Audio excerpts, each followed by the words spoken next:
The Our Hong Kong Foundation held an international forum on progress through collaboration in April. Hong Kong is a vibrant and dynamic city that has long been recognized as a global financial center and a hub of innovation. As the world emerges from the pandemic, Hong Kong must persist in advancing and enhancing our offerings in order to adapt to the rapidly changing global dynamics. Due to its strategic location, world-class infrastructure, and entrepreneurial spirit, Hong Kong is well-positioned to showcase its unique attractions to the world. In the following session, a panel of distinguished guests was invited to discuss the topic of integrity and innovation, Hong Kong's new strengths as an international financial center. The discussion was moderated by Mr. Daryl, Chairman of Hong Kong-ASEAN Foundation and Deputy Chairman, Sino Group. The guests were Mr. Joseph Chan, Undersecretary for Financial Services and the Treasury, HKSAR Government; Mr. Laurence Lee, SC, Chairman of the Financial Services Development Council, Hong Kong; Mr. Nicolas Aguzin, Chief Executive Officer of Hong Kong Exchanges and Clearing Limited; Mr. David Liao, Co-Chief Executive of the Hong Kong and Shanghai Banking Corporation Limited; and Ms. Angel Ng, Head of Asia, Citi Global Wealth. Ladies and gentlemen, good afternoon. What a great pleasure to have you all join us here today. I'm so excited because all of you are my good friends, and also you are all great leaders working to create a better Hong Kong. And this is the perfect time for us to be discussing how we can enhance and leverage our dear city's strengths. As China reopens after the pandemic, as globalization shifts its gear in face of geopolitical uncertainty, Hong Kong must keep innovating and improving to show the world our attractions and to support our motherland in all ways. From renminbi internalization to fintech, from blockchain finance to family wealth management, I look forward to hearing from you all what you have to say on these very good topics. Joseph, the global financial landscape has changed significantly since the start of the pandemic. How would Hong Kong government characterize our new role in this landscape, and what new doors have opened for the city as IFC? Thank you, Daryl. And well, first of all, I'd like to thank Bernie and the foundation for having me here today. Well, before we talk about the future, we mentioned about pandemic and the changes over the last few years. I want to first do a quick recap of where we stand as an international financial center. Because although the pandemic did affect many ways in our lives and the economy in terms of disrupting the supply chain and also how being business was conducted, I think from the financial market perspective, our figures remain strong, and I'll share that with you. If we look at the equity market last year and funds raised through IPO, we ranked number 4 in the world. Actually, number 1 and 2 was Shanghai and Shenzhen. Number 3 was NASDAQ. So if you're talking about capital free flow market, we actually ranked number 1 in Asia or number 2 in the world. In bond market, we ranked number 1 as a center for arranging Asian international bonds 7 consecutive years, topping the league table. Insurance, we continue to rank number 2 in the world and number 1 in Asia in terms of insurance density and insurance penetration rate.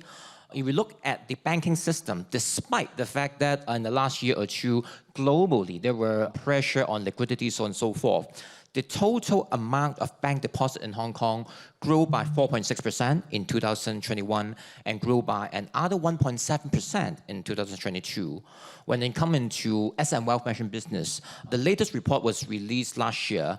At the end of 2021, our AUM reached close to $4.6 trillion across 19, 20, and 21 through 2 years of pandemic. We actually grew by 48% of AUM across that 3-year period. So you reckon that despite the challenge from pandemic, it might have changed certain way how we conduct business, but we continue to be in a position of strength and position of scales. And indeed, our business on the market kept growing. One might ask, so why is that? I think one reason behind this is pandemic may change our short-term concerns on supply chain, on travel restriction, but what is our core competitiveness? What makes Hong Kong special is down to a thing which is one country, two system. Under one country, we provide preferential access to the mainland market. So when international financial institutions or investors looking for access to opportunities in mainland China, the second largest economy and keep growing strongly, Hong Kong is the location.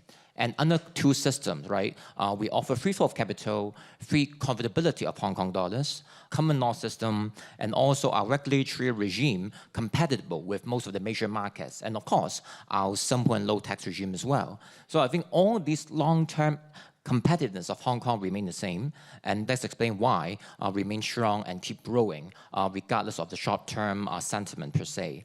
Moving forward, I would say, as I mentioned multiple times, I think through pandemic, technology is being adopted in a massive way. FinTech development, of course, advanced very quickly. Over the last few years now in Hong Kong, we have granted license to 4 virtual insurers, 8 virtual banks. Our own infrastructure, the faster payment system, over the last few years, we have now get around 12 million registrations under that as well. And at the end of October last year, as we see that virtual assets is a business opportunity, it poses certain challenges because of the technology, blockchain and so, but I think what we should do is we should embrace the challenges and leverage on that to capture business opportunities. So we will adopt what we call a same activity, same risk, same rule principle to embrace these challenges and develop the business in virtual assets. So we actually promulgated our policy statement on development of virtual assets in Hong Kong at the end of October last year. And actually since December last year, we have 3 virtual asset futures ETFs listed in Hong Kong already. And in June this year, the new licensing regime for virtual asset service providers will commence operation. I think the other change that we observed over the last few years is that ESG, green finance, have come in a big way. As I mentioned in the beginning, we are already the leader in asset management, in bond issuance, in equities, so on and so forth. But ESG will play a big role. So if we do not do ESG right, not only we will not win new businesses, we might lose our existing market shares. So we embrace it with various initiatives, such as the government green bond program, such as a green and sustainable finance grant scheme.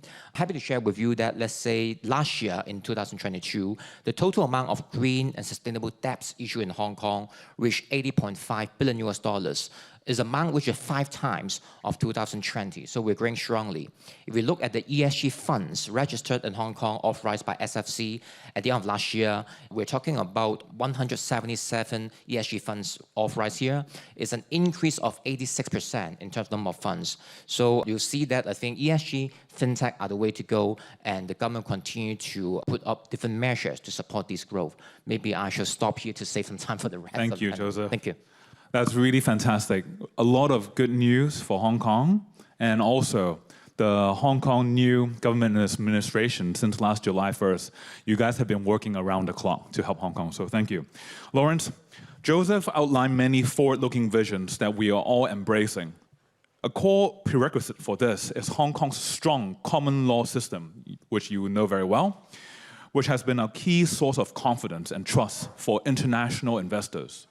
What are the particular highlights for investors that you would like us to consider as we emerge from the pandemic? And Hong Kong as an IFC, how can Hong Kong leverage your unique strengths of the common law to enhance our connection between the mainland, GBA, and the global market? Thank you. Oh, this is a bit of a long question. You know what? I call it one word, prerequisite. And Daryl, thanks for using that word. Law is not an afterthought. It doesn't become relevant only when you have disputes. On a personal note, could I begin on a personal note by saying I was sitting here listening to the beginning speakers. Oh, culture and law are the 2 new topics now. Not really, because as you say, that is the prerequisite to things. But finally, I realized why the government appointed a barrister to chair the Financial Services Development Council. So I actually do have something to say, I suppose. The question is about how common law helps, how Hong Kong's legal system helps. To answer the question, let's pause. When we think about finance and law, we tend to think about securities law, we think about regulation. I know Gucho thinks about that a lot, so sometimes in positive ways, sometimes not. Interesting relationship between exchange and regulator, where the law comes in to help too. But actually, if you are talking about Hong Kong as an international financial center, or any place as a place to do business, law is relevant to you not just because, and frankly, mostly not because of regulation. It's because it affects you. It affects the banker. And I was sitting there thinking, oh, how am I going to illustrate this? And it occurred to me, I actually do quite a bit of employment cases for financial professionals. I sit on the International Court of Qatar in Doha, and that court has jurisdiction over essentially 4 things: regulatory things, contractual things where they opt for the international court, 3, prudential things, so if it has to do with prudential capital, and 4, which account for a large part of the regulatory tribunals and international courts' work, is employment. And it's because if you want international financial professionals to come work in Hong Kong, they want to operate not just for their professional business, but at a personal level in an environment that they're comfortable with. Their employment is governed by rules they are familiar with. Their property is governed by rules they're familiar with. So people, if you choose to buy a house, if you choose to rent, hopefully a palatial flat that costs a little bit of money, you want to make sure that all those rights and obligations are familiar to you. And so common law actually comes in many, many ways. I also went to the source of this new hype about common law in Hong Kong, and that comes from President Xi's speech on July 1st last year. I finally got around to reading the full text, I must confess. I mostly relied on press release, but today I went to the full text, and I realized it actually mentions common law twice. First, it mentioned common law as part of Hong Kong's success in one country, two system, and part of the achievements that we have made in the last 25 years, that common law has continued to thrive. So that's looking back. And it mentions common law again, looking forward, as how it will contribute, how it is an essential part of Hong Kong's unique advantage. And I was sitting there thinking, well, it's rare for common law to be mentioned by a national leader. Most national leaders of whatever country tends to pay lip service, and they say rule of law, independence of judiciary, so on and so forth.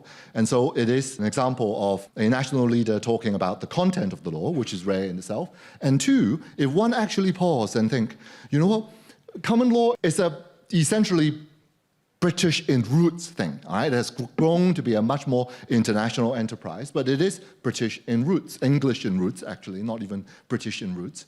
And for a Chinese national leader to recognize the value of this is truly embracing that, you know what, whatever thing comes out of the English tradition, the American tradition, the Chinese tradition, East or West, if it is good for embracing cooperation, it is good for international development, it is something that China will not hesitate to embrace. And I think that has a higher message, that not only is it practically valuable to Hong Kong as an international financial center, but that also it shows how at a macro level, this is the kind of thinking that is underpinning the success of anything East-West related, which is you can't ask whether this is East or West as your most important question. You have to ask whether this actually helps the relationship as your question. And to that, I say common law is very, very much helpful to Hong Kong as an international financial center. It is helpful to Hong Kong. It is helpful to the international players in Hong Kong. Thank you, Laurence. Good show. As our main engine of Hong Kong's status as IFC, the Hong Kong EX that you lead aims to distinguish itself as a leading listing global platform. So HKEX has launched numerous initiatives, and most recently, a new set of listing rules. How effective do you think these new rules that you introduce will be attracting more Chinese, more overseas, more international companies to list in Hong Kong? Thank you, Daryl. And let me start by perhaps making a linkage in order to answer that question between the title of this event and what we do and what we're trying to do. I mean, the title of progressing through collaboration and connecting the world, these are very, very important. One of the first things that I actually did when I joined the exchange is make sure that look at the purpose. What's our purpose? What we're trying to do? And we ended up with a purpose, which is to connect, promote, and progress our markets and the communities they support for the benefit of all. So it's very important as an infrastructure what we're trying to do, and we're going to achieve this through three strategic principles, three things that we're focusing on. First one, connecting China and the world. And I'm not going to spend time because Ronnie already said it. So connecting China and the world, it makes sense. We have a very unique advantage of being the most Chinese city outside of the mainland and the most international city of China. This is very, very unique. Second one, connecting capital with opportunities. We need to find those linkages of how the financial world can actually help the development of our societies. This is very, very important. Make a link between finance and the real economy. And we spend a lot of time thinking about that. And I'll come back to the listing, which is precisely where this ties very well. And the third one that we have is connecting today with tomorrow, and that has a lot of implications, not only from the fact that most of the world is moving towards East. In just like 10 years, around 50% of the world GDP will come from Asia.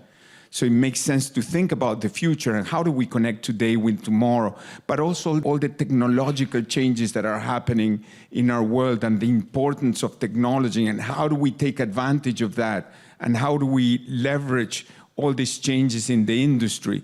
Now, with respect to listing, in 2018, we made some fundamental changes to our listing rules. And three things that were changed in particular. One, we made it easier for new economy companies to list. Many new economy companies had weighted voting rights, and it was very, very difficult to access the Hong Kong market because those economies were reliant on some innovators, some founders that were critical to the success of the companies, and they preferred to have, weighted voting rights. So that change was implemented together with also the possibility of attracting some companies that decided to list in the US, since they didn't have that possibility, and so providing an easy way for companies to come back to Hong Kong. That was extremely successful. Since then, about $1 trillion Hong Kong dollars was raised through 265 new economy companies that decided to come back to Hong Kong or to list in Hong Kong or to choose Hong Kong. Another one was the decision to change a regime to allow Hong Kong to develop as a biotech fundraising hub. Once again, that was extremely successful. 112 companies since 2018 have actually chosen to raise money in Hong Kong. Many of these companies don't even have revenues. These are pre-revenue companies, and they raised over 250 billion Hong Kong dollars. So imagine all that capital being put to work to actually generate new discoveries, new medicines that are very important for the healthcare industry. And then we have to continue thinking. And we're now focusing on some important areas. And I'll mention just two of them, given that they are very much in the news lately. One of them is the new chapter that we have developed. It's called Chapter 18C, to take into account the companies of tomorrow. These are companies in artificial intelligence, companies that will try to develop new technologies to capture carbon, for example, companies in advanced computing, food technology. Some of those companies don't have revenues, and they wouldn't make it to our main board listing requirements. But with these new rules, essentially, if you have the right investment in R&D, if you have the right capital partners, then you would qualify. So that new chapter has generated a lot of attention. The other thing that is also important in the idea of connecting with the world, and this is incredibly important. Typically, many people think of, Hong Kong is just like a way of capturing international money to actually put it to work for Chinese companies. Actually, what has been done in the last year is something quite the opposite. It's allowing international companies to come and list in Hong Kong and take advantage for the first time of that pool of capital from the mainland that will now be able to participate in investment opportunities internationally. Now, there are some requirements that need to be followed, but the reality is the opportunity for southbound investors from the mainland through Stock Connect to participate in companies that are listed in Hong Kong that qualify for Stock Connect. It's just like so important, because that narrative of Hong Kong is just to finance Chinese companies and use international capital. It's not really like that. The objective is to make this a two-way flow, to make it a capital center where capital and opportunities can meet. And it doesn't matter if it's like international capital or domestic Chinese capital, and it doesn't matter if it's opportunities from anywhere in the world. If we can do that, we're going to create a critical mass in certain industries, particularly around technology, that is going to be incredibly exciting for the future. Good job. I hope that you will lead Hong Kong Stock Exchange to be the global IPO champion this year, okay? So, David, as Gucho just said, Hong Kong's value has much to do with us being core part of China. What, in your opinion, is the greatest value of one country, two systems? And as Hong Kong and China emerges from the pandemic and seeks to re-engage with the world, what advice would you give all of us friends here who are seeking to tell the story of one country, two systems on the international stage? Thank you. Well, thank you. Thank you, firstly, Daryl, for shortening the session and collaborating so I can catch a flight to Beijing straight after this. That's very kind and thoughtful. And secondly, thank you for this question, because I'm so glad that all the previous speakers has answered the one country, two system so well already. And I've been trying to think how not to repeat all the words of wisdoms that's been shared by everybody. And I just invariably, in being in Hong Kong, thought about food, and in particular seafood. And Hong Kong is such a unique place. And I really remember we're family friends, and all our previous generations, they're so particular about their seafood, particularly the fish in Hong Kong. They will never be caught dead having the fish from a tank, or even from the clear waters of Philippines or Taiwan or elsewhere. They will always pull out the rod and the string for those who are discerning to catch a fish from the Hong Kong waters. Why? Because it's the unique ecosystem of the fresh water coming, well, reasonably fresh water coming out from Pearl River Delta, as well as the sea waters where it's mixed. It's where the food comes in and got this specific texture. And this is exactly the uniqueness of Hong Kong people that people talk about. It really is, it's special. And I think this is where one country, two system is completely unique. It isn't in anywhere else. There are people that misconstrued and look at with some lack of confidence.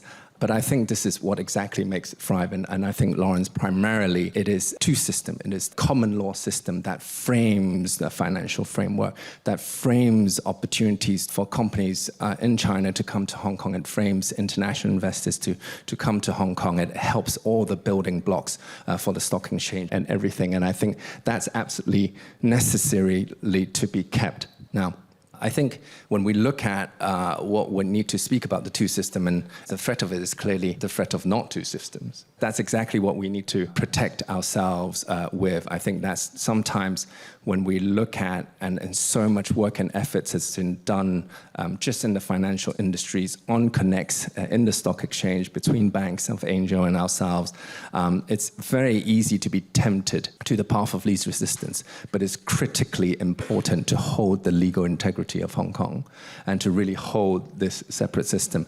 I think the key word to take away is we're trying to drive unity and not uniformity. It's very easy for Hong Kong to have a big pipe of renminbi, a big pipe of capital, and become just another city of Hong Kong. But that's where we have to sort of valiantly defend and continue to speak the unique system here, continue to court the international investors, international companies that comes here. Gucho, ourselves, everybody has been to the Middle East this year multiple times, bringing the companies here. This is the new phase. We already had, speaking a little bit about capital, we are already, as Aguzin mentioned, has phenomenal build on the connects to bring investors into the Hong Kong market, both fixed income and equity, as well as going in through the Q fee. This is almost a 20-year anniversary now. There are much more to do in terms of bringing companies apart from Chinese companies. Here we have a rather heavy-loaded Chinese skew for good reason. I think around 80% of market cap and turnovers are really Chinese-related companies, and H-shares, red chip in Chinese private companies. There's a lot more room to bring Hong Kong as a truly one of the top 3 financial centers, to let them to raise capital, etc. here. This is where renminbi internationalization is phenomenally important. Ronnie spoke about whether there is a risk of the geopolitical tension. There is a risk of the dollar landscape that Hong Kong serves so well as a peg currency. Renminbi internationalization will be a critical piece of the equation. And I think we ran through, again, pretty much about 20 years of that journey. It's quite tricky to trade sometimes when you run for a decade of a currency movement that's largely appreciating and have a high interest rate environment. It would drive one-sided behavior on that. 2016 changed that as renminbi first depreciated after the movement in 2005.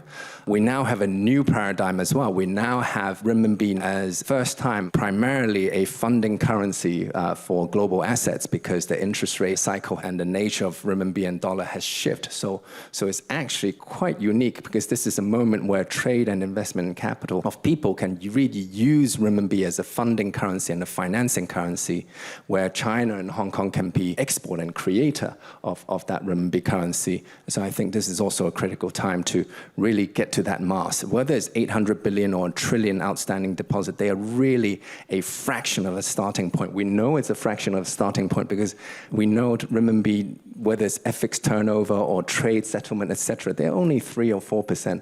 3 or 4% of a currency of the largest trading state is just a very underrepresenting volume. So I think much more work to do there.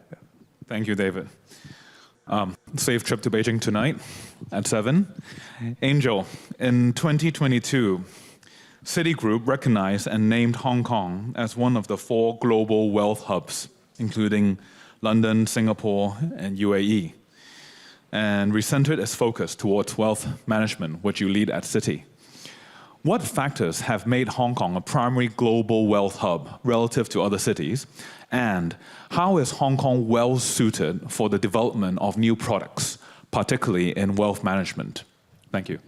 Thank you, Daryl. And you put me in a very difficult position, because I'm the last one and I got 1 minute and 13 seconds to answer the question. So first and foremost, your first sentence is correct, okay? We are doubling down in investing in wealth management in this part of the world.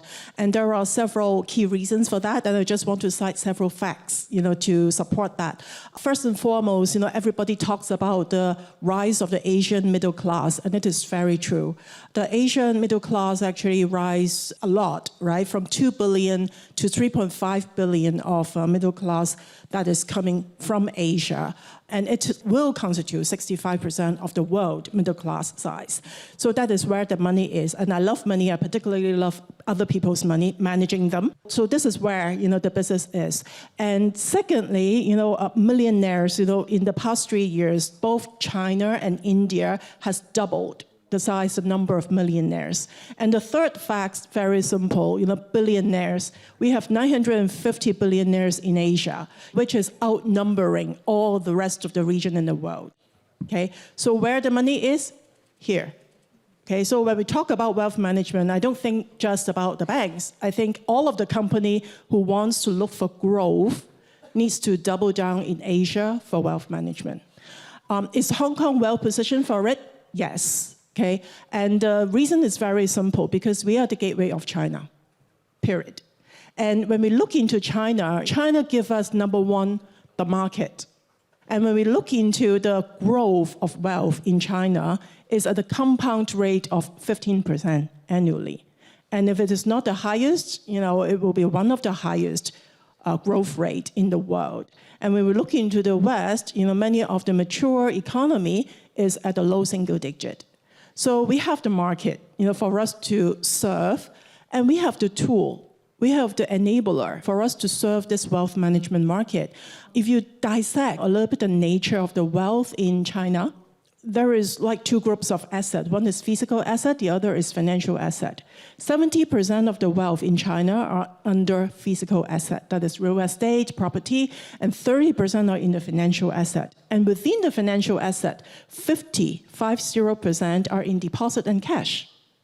So I think the need is very prevalent for wealth management for them because we need to help doing the diversification of allocation. And even though when you're homing into the rest of the 50% of the financial asset, most of it is equity and it's a single stock pick, right? So when you look at risk management, when you look at wealth growth, there is tremendous opportunity for us in Hong Kong to service the need. Do we have the enabler here? Definitely. We have the talent. We have the financial infrastructure. The banking industry, the financial industry is very well positioned to service that. We talk about a lot of the Connect system. We recently have launched the Wealth Management Connect, which also help us to serve the China market, the wealth management growth a lot better than before. So the long answer to your questions is definitely, Hong Kong is very well positioned. To end, my very quick comment, I think very importantly is not to be complacent.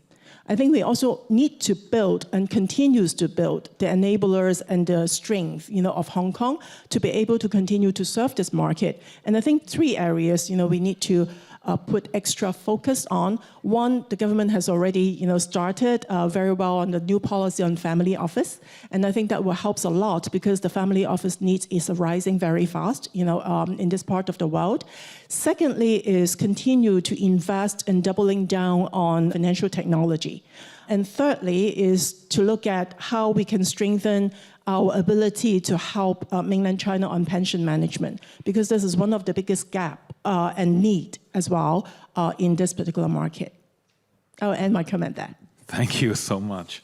Thank you. So this has been a fantastic discussion with excitement, humor, and a lot of new details. It's been a real privilege for me. Hong Kong's financial success and our spirit of innovation are core parts of what makes our city truly one of a kind in the world. There's only one Hong Kong. And thank you all for making Hong Kong an even greater place. Thank you all for listening. Thank you. In the following segment, a panel of distinguished guests was invited to discuss the topic, East meets West, Connecting the World. The discussion was moderated by Dr. Jane Lee, president of Our Hong Kong Foundation. The guests were His Excellency Ambassador Se Haosek Pukagel, former permanent secretary of the Ministry of Foreign Affairs of Thailand and Secretary General of the Asian Peace and Reconciliation Council. Mr. Ronnie C. Chan, chair of Hang Lung Properties. Mr. Bernard Chan, Executive Vice Chairman of Our Hong Kong Foundation and Chairman of M+ Museum. Mr. Guy Bradley, Chairman of John Swire & Sons Hong Kong Limited. Mr. Kiyotaka Ando, Executive Director, Chairman and Chief Executive Officer of Nissin Foods Company Limited. And Dr. Tricia Leahy, Chief Executive of Hong Kong Sports Institute Limited. We have heard a lot about China's 14th five-year plan in the past few months. Obviously, we had a very significant role as an international financial center, but among the list, Hong Kong is also categorized as a center of East meets West international cultural center. And of course, we are also aviation center as well as a trade center. So we have multiple roles. This session, we would like to cover how Hong Kong East meets West to become and other aspects of international positions. And we are very pleased to have a distinguished group of panel with us. And I also invite Ambassador Se Haosek as well as Ronnie to come on the stage again if in case we would like to have other questions for them. Well, first of all, Bernard, you were one of the very, very key persons in the past many years in the building up of our huge West Kowloon complex, cultural complex. And shortly before Hong Kong was normalized, you have already invited Kusama's exhibition to Hong Kong. I heard it was not easy to arrange. You also played a very quick one-day visit to her to try to invite her to come to Hong Kong in person. What a great effort.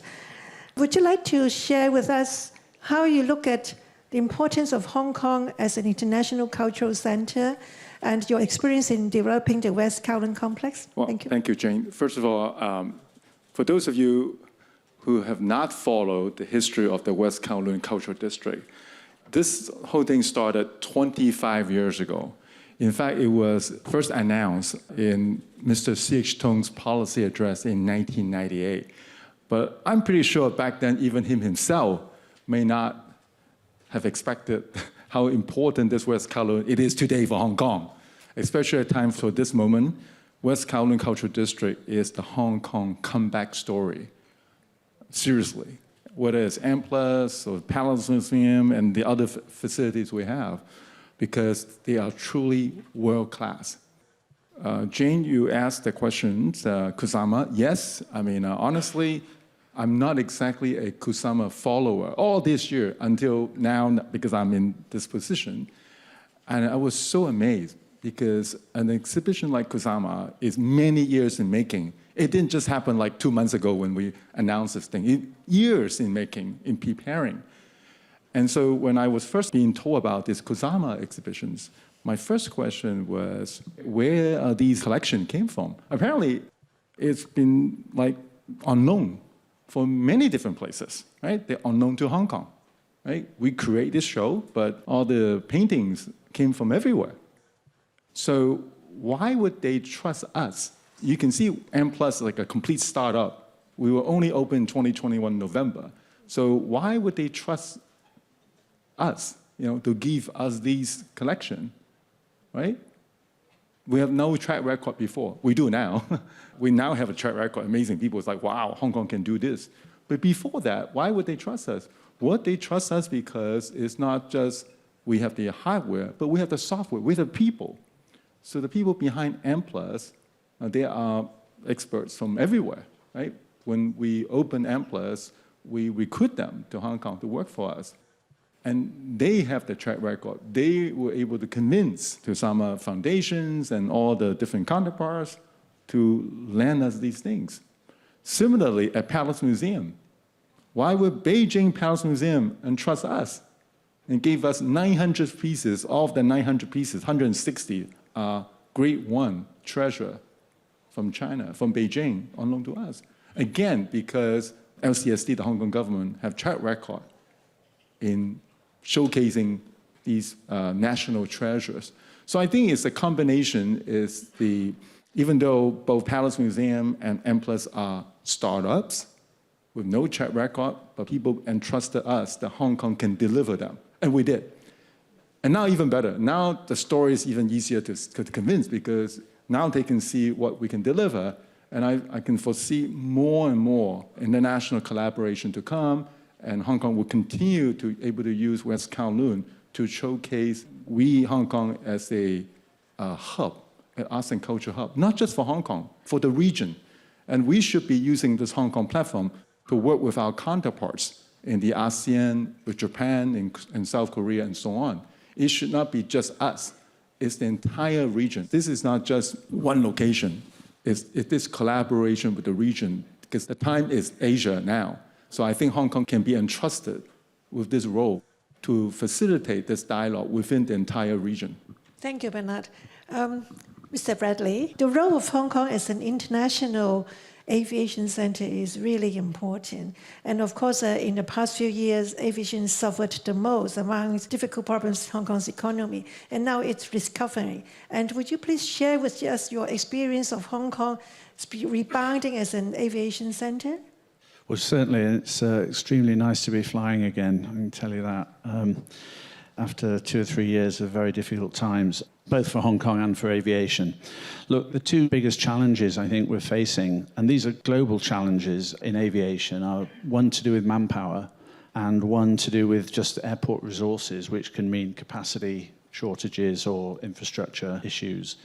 And on the manpower side, much has been made of need to get top talent into Hong Kong, but I can assure you, certainly in terms of airport workers, there's also shortages in the frontline staff, and so we need to not forget that. Same in lots of other jurisdictions, but it's definitely the case here.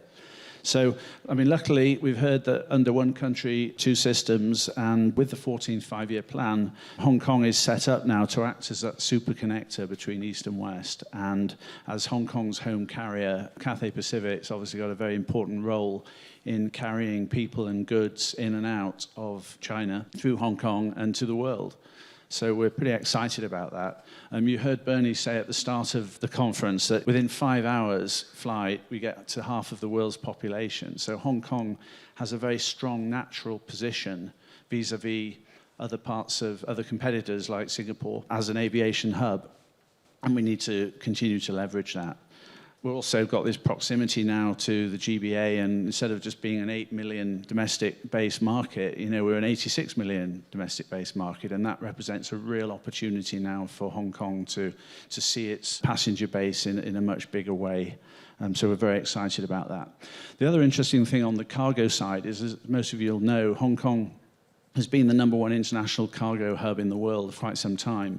And it was staggering, really, that we were able to still retain that position in 2022, despite all the things that were going on in terms of supply chains and pandemics and things. So we need to stay there, and we need to build on that #1 position. So that'll be pretty exciting.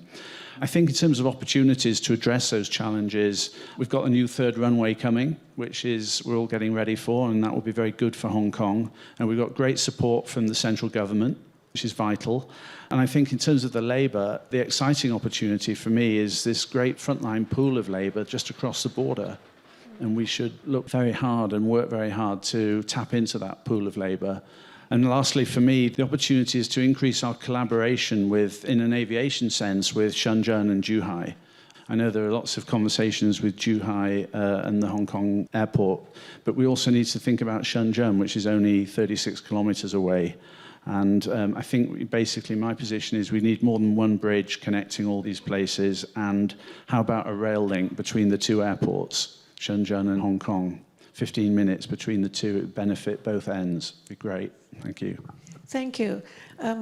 Ando-san, supply chain is obviously very important in building up Hong Kong's trading international position. And would you like to share with you your experience in Lisin's fruit development and product development, and share with us your experiences? Okay, so I'm an instant noodle man. So I should have some simple, short speech, maybe. Just to talk explanation is better. Yeah? Yeah, so Nissin has some international section here, and we try to export our products to US or Australia, not only China. We had a factory here, and also China, in mainland China too. And then, you know, Hong Kong is a very famous show window for mainland China FMCG market. But recently changing to global market because under the COVID, Southeast Asian flavors become very popular in US supermarket, in Australian supermarket. So they try to expand more space for Asian food. And then Hong Kong is a very good market, test market for Southeast Asian flavor or Korean flavors. Because US buyers or Australian buyer contact to Hong Kong, what is the popular flavor in Hong Kong, especially about the Southeast Asian flavors. This is one of our additional function in Hong Kong. And the supply side, Hong Kong is very close to Guangdong and also Fujian. So our factories, mainly GBA area, we had 9 factories, and then materials, and then logistics, everything very efficiency. And we had R&D here, so we can develop our new product here, and then PL to US, Australia, not only China. So this is a very wonderful place, efficiency place in the market for us. This is our Hong Kong hub center's function. Thank you very much, Ando-san. Trisha, we're very happy to see Hong Kong athletes' continued success since Tokyo Olympics. And of course, the recent success was also really encouraging for us. And you obviously play a very important role in this. And Rugby 7 is also another encouraging event for us. We had 29,000 people enrolled, and about 20% from overseas. Of course, related to this is a series of entertainment, business, and events that happened during the week. Would you like to share with us, in view of the development of Kai Tak Sports Complex, share with us your view on Hong Kong's and its potential to become an international sports center? Thank you very much, Jane. Well, first of all, let me begin my comments by saying that we've had some articulation earlier on in the sessions about the increasing polarization of the world and the political conflicts and the exclusionary policies stemming from that.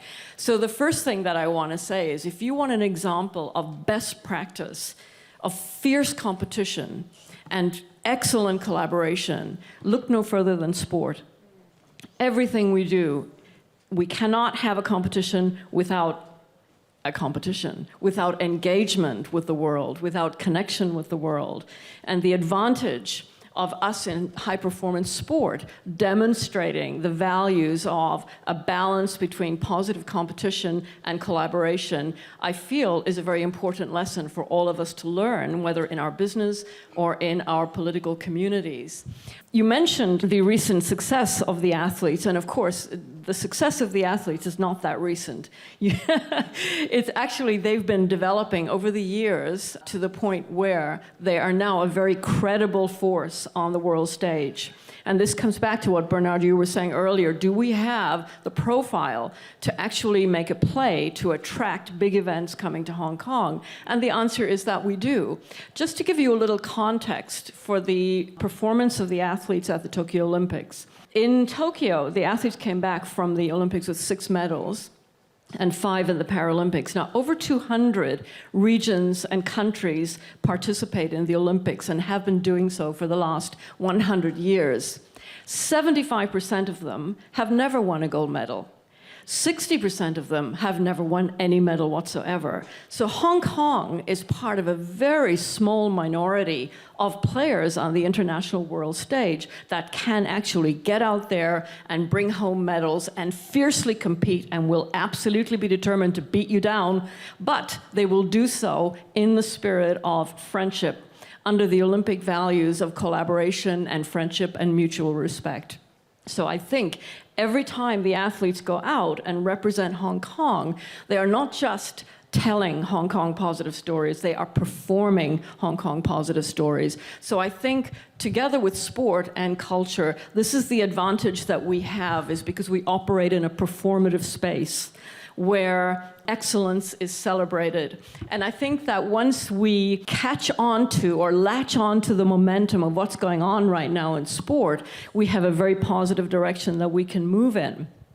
Now, the Kai Tak Sports Park is an amazing hardware infrastructure coming online in around 2024. And that's going to, I really believe, be a catalyst for changing how we can attract more and more major events like Rugby Sevens to come to Hong Kong. And in relation to Rugby Sevens, it was mentioned earlier that 16 men's teams and 12 women's teams came to Hong Kong.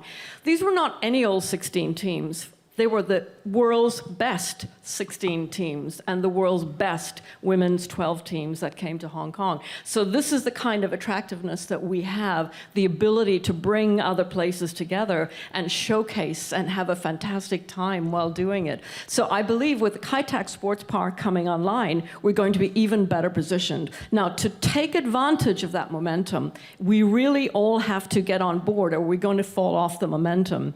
And I think that includes the government continuing its policy priority to continue to fund sport appropriately, also at the grassroots level, community level, and school level, as well as at the high-performance level. And also the business community get involved. This is a highly successful part of Hong Kong life, and you have a lot of benefits if you can get involved in sponsoring and supporting the events that are coming onto Hong Kong. And this, in turn, establishes Hong Kong as a very positive, dynamic, and unique place. It really helps our image. Now, the thing about image is that it's a two-way mirror. And I think it's equally important that we express the positive stories of Hong Kong, because these then get reflected back to us, and particularly to our young people, our future generations. They get an idea of themselves reflected back that, wow, Hong Kong is an absolutely super fantastic place. And I think that's the importance of the messaging. It's not just externally focused, but it's reflective back and internally focused. And sport has that power to move that development forward. And it's no coincidence that sport policy is a very important policy priority for many governments around the world, because everybody sees the dynamic and positive nature of sport to bring benefits. So this is not a soft power. This is a very, very visible hard power. And I think the image of Hong Kong athletes performing successfully, or even when they perform unsuccessfully and they get defeated, but they get back up again with that determination, undiminished determination to fight again. This, I think, has a real impact on social mindsets. Again, whether it's externally with people admiring the competitive, fierce spirit of Hong Kong, and internally, our can-do spirit, our athlete spirit that I hope every young person in Hong Kong and every old person like us sitting here can also learn and demonstrate in our lives, in our business, and in our communities. This is, for me, what's the best part of Hong Kong.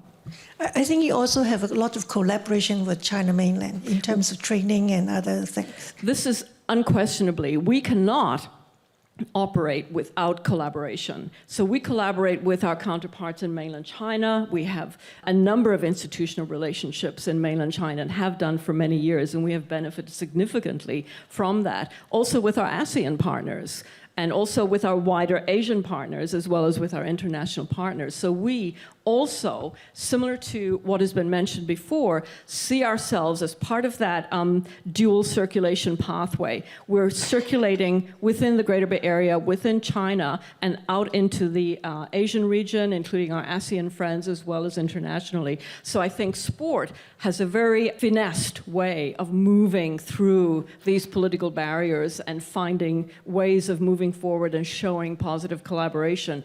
And don't forget, 2025, the Greater Bay Area, Hong Kong hosted, co-hosted, National Games will be held here in Hong Kong. It's co-hosted by Macau, Guangdong, and also Hong Kong. So this is going to be a spectacular event. Get behind it, make sure you come out to support the athletes, and make sure that you support the events. This will showcase Kai Tak Sports Park in a fantastic way, because with that beautiful 50,000 seat stadium, we're all looking forward to this, and I think the only way is up.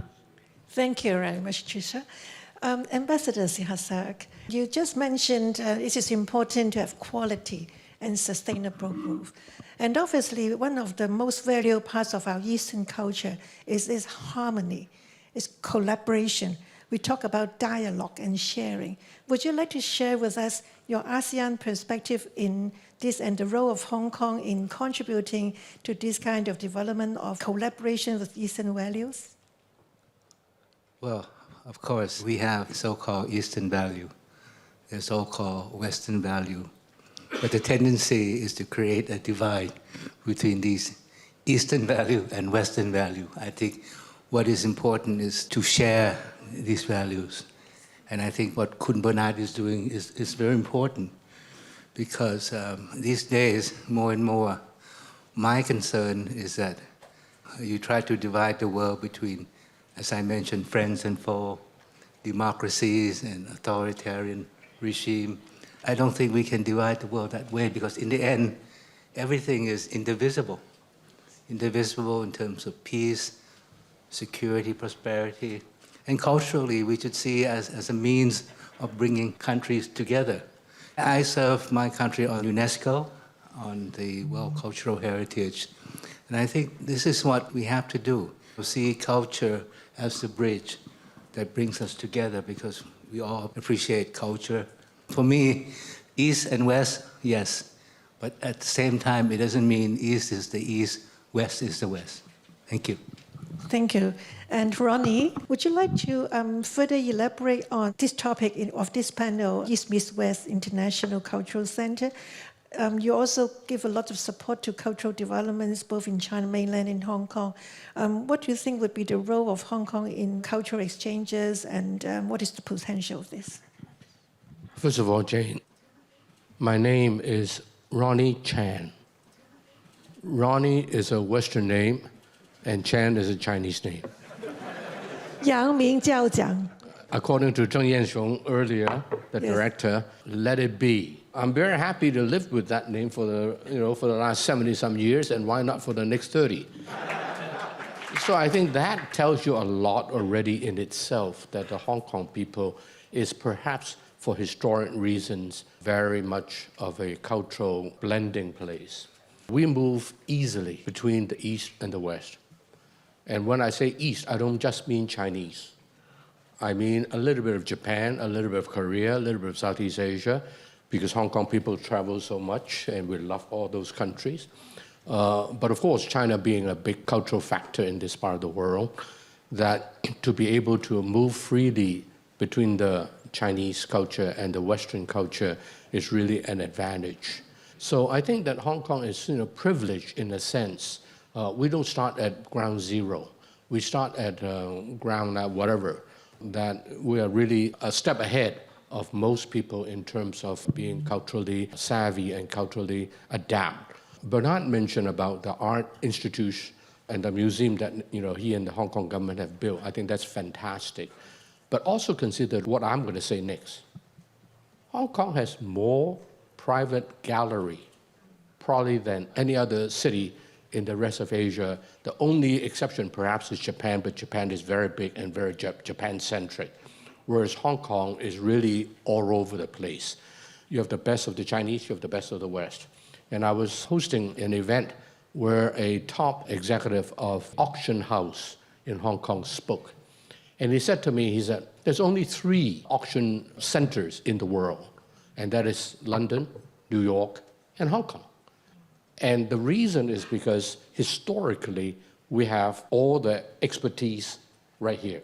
Talk about Chinese bronze, Chinese painting, Chinese calligraphy, Western, modernist, postmodernist, classical, you name it. We have the expert here from judging authenticity of it all the way to the technical restoration of it. Hong Kong has probably more of all that that chain than anywhere else in the world. And of course, finally, the very important thing is money. Hong Kong is the money. And the Hong Kong money is very much into the art. So the gentleman told me, the auction house gentleman, he said something like 70, 80%, about 80% of the artwork sold in this part of the world are from the Chinese, from mainland, from Taiwan, and from Hong Kong. The next one is perhaps Vietnam, he told me, which was a little bit to my surprise, but whatever it is. So 70, 80% of all the money that buys art is in Hong Kong or through Hong Kong.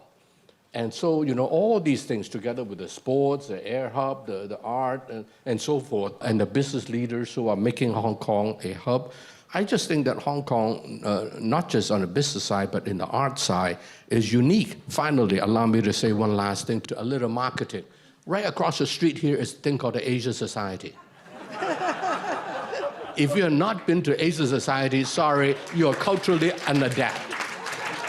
Thank you, Ronnie. I think Bernard would like to have the last word. After Ronnie spoke, then the rest of us can also now chip in.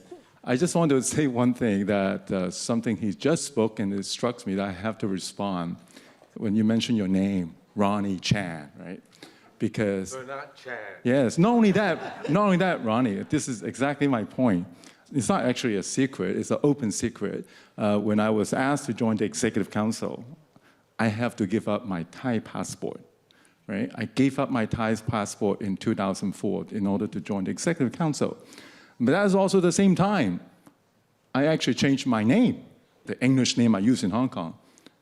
I add a Thai name to my name, right? Because I want to preserve that heritage.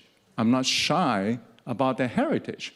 But of course, I'm born and raised in Hong Kong, but it's nothing wrong for me to add that name. They don't use it for today because it's just too long, but anyway, it's my name. I think that's what Hong Kong is about, right? It's about inclusiveness. We are an international city. We should be inclusive. And I'm so glad today the message was Director Zhang telling that we should continue Hong Kong the way we have always been. Well, thank you. And I'm sure that members sharing on the message we just listened, tell us that Hong Kong is also a very livable city. We have very good opportunities for sports, arts and culture, music, and of course, a good business trading opportunities. And with this point, I should stop here because I want to let Bernard to give the final remarks. Well, first of all, thank you, ladies and gentlemen. I know it's been more than 3 hours. I feel like, okay, at least you must be creating some value. The rest of you are still here with us after 3 hours long. I hope that you benefit from today's event, especially from all the remarks given by our esteemed speakers, panelists, and so on. And I think especially, not joking, the comment made by Director Zhang early on, I hope you all get proper translation because his remark is very important. I think that's probably the single most important takeaway this afternoon is it's not just us, it's central government wants Hong Kong to continue the role of Hong Kong being an international city. Not just for China, but for the world. Hong Kong is an international city. But of course, given the 3 years of COVID and so on, and all the negative press, people start to doubt about we remain as international as we should be. And it's not just the international world doubt us. Even among us, some of us start to worry about that future of Hong Kong. But I think hopefully through today's event and the endorsement given by our speakers and panelists, it gives us the assurance that Hong Kong should continue this path. Hong Kong Foundations are very glad that we have this opportunity to host this event. This will definitely not be the last. We will continue to help to foster that dialogue. I think dialogue is important. Again, it is not just about Hong Kong. Ambassador Sihasa's comment early on is about leave no one behind. I think that's an important message. It means many things, right? It's between the own city. We must be inclusive. We make sure that we include everyone while we progress. But it also can also say about the whole region as a whole too. It's not a zero-sum game. We should not be just Hong Kong winning everything. We should work together with all our partners in the region, business and so on, to win together. But first thing first is we got to have a proper dialogue and a collaboration that everyone can win. So I just want to, again, thank you everyone again, and thanks again to all our speakers and panelists who's sticking with us all this time. Hope to see you all soon. Thank you.